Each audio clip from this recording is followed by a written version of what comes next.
اعوذ باللہ من الشیطان الرجیم بسم اللہ الرحمن الرحیم ورفعنا لک ذکرک۔ اللہ سبحانہ و تعالیٰ نے جناب محمد الرسول اللہ صلی اللہ علیہ وآلہ وسلم سے فرمایا کہ ہم نے آپ کے ذکر کو بلند کیا۔ دنیا کی جتنی بھی مذہبی کتب ہیں ان سب میں جناب محمد الرسول اللہ صلی اللہ علیہ وآلہ وسلم کے آنے کا ذکر موجود ہے، اور انجیل خاص طور پر یہ بشارت دیتی ہے کہ میرے بعد ایک نبی آنے والا ہے جس کا نام احمد ہے۔ تو جناب رسول اللہ صلی اللہ علیہ وسلم کی ان بشارتوں کے ذریعے سے آپ کا ذکر بلند کیا گیا، اور اللہ تعالیٰ کا یہ وعدہ ہے کہ آپ کے ذکر کو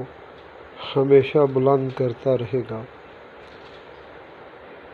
ہر آنے والے لمحے میں، ہر آنے والے پل میں، اور دنیا کے اندر ایسا کوئی لمحہ، کوئی ایسا پل نہیں گزرتا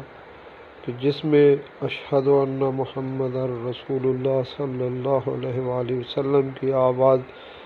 اس کائنات میں نہ گونج رہی ہو۔ قیامت میں جب سارے لوگ اپنی قبروں سے اٹھائے جائیں گے تو اس وقت بھی سب سے پہلے جناب محمد الرسول اللہ صلی اللہ علیہ وسلم اپنی قبر مبارک سے اٹھیں گے، اور ساری انسانیت جب سخت پریشان ہوگی تو اللہ رب العالمین اس پریشانی کے عالم میں بھی جناب محمد الرسول اللہ صلی اللہ علیہ وسلم کی شفاعت کو قبول فرمائیں گے، اور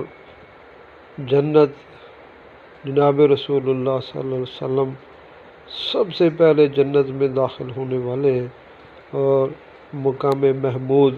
جو جنت کا سب سے بلند ترین درجہ ہے وہ جناب رسول اللہ صلی اللہ علیہ وسلم کو عطا فرمایا جائے گا۔ اللہ تعالیٰ کی ذات ہمیں جناب محمد الرسول اللہ صلی اللہ علیہ وسلم سے کامل محبت عطا فرمائے۔ آمین آمین آمین۔